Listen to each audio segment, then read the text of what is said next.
Viral হওয়ার আগে ভালো ছিল, এখন তার কোনো মানি নাই। অনেকটা 19-20 ভাগ কইবই। কি অবস্থা? ওকে যেমনি করে ধরে রাখতে হবে, ও কি রান্না করার কোনো প্রচেষ্টা বুদ্ধি আছে? 100 টাকা দিয়ে কেমনে খাবায়? অনেকে বলতে পারেন যে 100 টাকা দিয়ে কেমনে খাবায়। মাছ তরকারি সহ্য পারলন, আর আমি কি হারুম ভাই?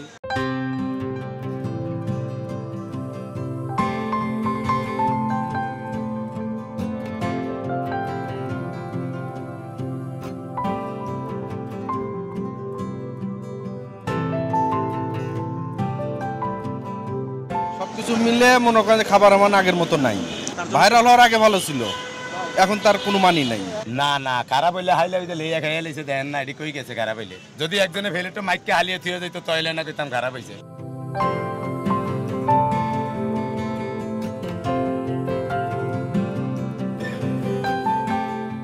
গরু মাংসটা অর্ধেক হাফ সিদ্ধ হয়েছে, রাইসে আপনার লগে ভাত যেটা খাইলাম ভাতে পানি আছে।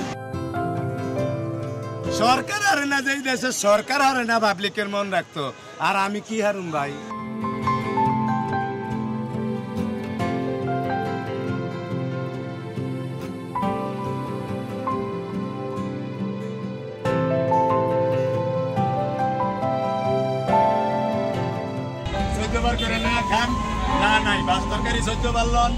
অনেকটা 19-20 ভাগ কইবই। আমি তো এই কথা কওয়ানোর দরকার নেই, আপনি তো কইলেন ভাগ হয় না।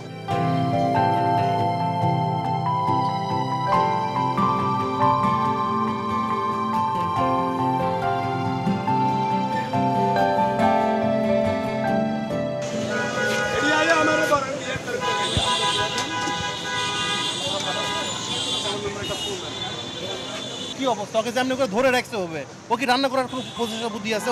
ও রান্না করবে কিভাবে কোন? ওর রান্নার স্বাদ হবে? এমন তরকারি রান্না করছে খালি ঝোল আর ছোট ছোট মাংস আর মনে হাড্ডি দিয়েছে খাওয়ার মতো, ভাতের ভিতরে পানি। মিডিয়ালার এমন ভাবে জড়ায় ধরে রাখছে 100 টাকা 200 টাকা করে দিতে, তাহলে সব বন্ধ করে দিয়ে রান্নাবার বন্ধ করে মিডিয়ার সাথে কথা বলুক, ওরাই খাবার দিক সময়।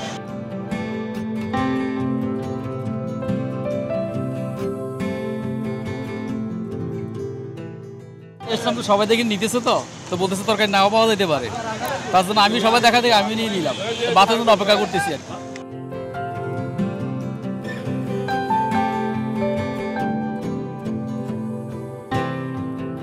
রান্না বান্না নিয়ে ব্যস্ত না থেকে ইউটিউবার ওনাদেরকে সময় দিতেই ব্যস্ত থাকতেছে, অনেকে এসে খাবার পাচ্ছে না, উনি মানে ইন্টারভিউ দিতেই আছে, এটা সমস্যা।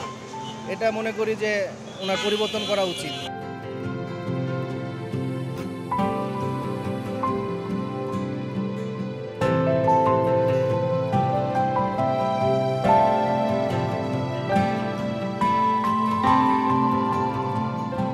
সাক্ষাৎকার নিয়েই ব্যস্ত, মানুষে খাওয়াবে কিভাবে? এই লোকগুলো যদি তাদের এনাকে এরকম মানে হয়রানি না করতো, তাহলে হয়তো বা আগে যারা ভালোভাবে খাওয়া দাওয়া করতো তারা এরকম ভালো খাবারই পাইতো।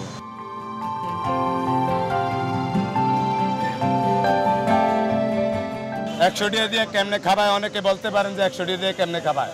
এলিকে আমি বাইঙ্গা সুইরা কই 1 কেজিতে 20 পিস, 50 গ্রামের পিস, কি নাই ভরে 50 টাকা, মশলা 10 টাকা, চাইল লাগে 20 টাকা, হানি 10 টাকা, 90 টাকা, আমার 10 টাকা বেয়ার। হ্যাঁ পুরাটা হাওয়া যায় না, অনেকে টিয়া না দিয়া যায়, অনেক আবার বিদেশে টিয়া দেয়, মানুষের টিয়া দেয়, অনেক কিছুটা মেকআপ আছে আল্লাহ দিলে, আমরা দোয়া করি।